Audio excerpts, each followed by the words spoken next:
সামনেই কৃষ্ণ জন্মাষ্টমী।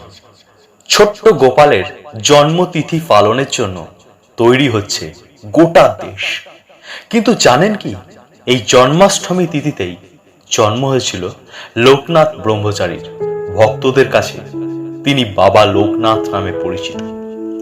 লোকনাথ বাবার বিখ্যাত বাণী, রণে বনে জলে জঙ্গলে যখনই বিপদে পড়িবে আমাকে স্মরণ করিও, আমি রক্ষা করিব।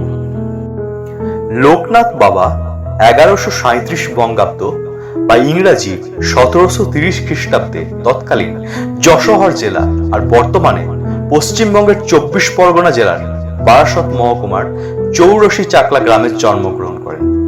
তার বাবার নাম ছিল রামনারায়ণ এবং মায়ের নাম কমলা দেবী। বাবা ছিলেন ধার্মিক ব্রাহ্মণ। পিতামাতার চতুর্থ সন্তান ছিলেন তিনি। লোকনাথকে সন্ন্যাস ধর্ম গ্রহণ করানোর জন্য 11 বছর বয়সে উপনয়ন দিয়ে পাশের গ্রামের ভগবান গাঙ্গুলির হাতে তুলে দেন।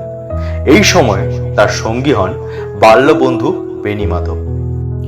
লোকনাথ বাবার পুজোর উপকরণ। লোকনাথ বাবার পুজোর উপকরণ লাগে খুবই সামান্য। বাবা অল্পতেই খুব সন্তুষ্ট। লোকনাথ বাবার পূজার প্রধান হলো নীল শাপলা বা নীল শালুক এবং যে কোনো সাদা ফুল। বেলপাতা অবশ্যই লাগবে। লোকনাথ বাবাকে তুষ্ট করতে চাইলে পুজোর উপাচারে তালশাঁস এবং কালো জাম অত্যন্ত গুরুত্বপূর্ণ।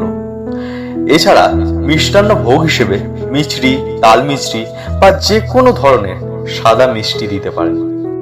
শিবের অবতার।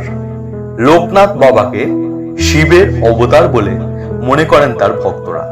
এই দিন তাই সবার আগে শিবের পুজো করতে হবে।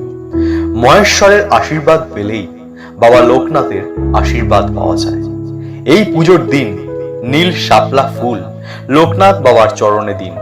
মিছরি দিয়ে পুজো করার পর সেই মিছরি বাচ্চাদের দান করতে হবে। কারো জন্মকুণ্ডলিতে যদি দারিদ্র যোগ থাকে তাহলে অবশ্যই লোকনাথ বাবার পূজা করুন।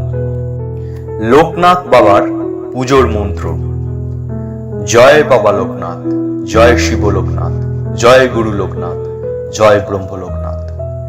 এই মন্ত্র উচ্চারণের মাধ্যমে প্রতি সোমবার যদি লোকনাথ বাবার পুজো করা যায় তাহলে বাবার আশীর্বাদ এবং সকল বিপদ থেকে মুক্তি পাওয়া যাবে।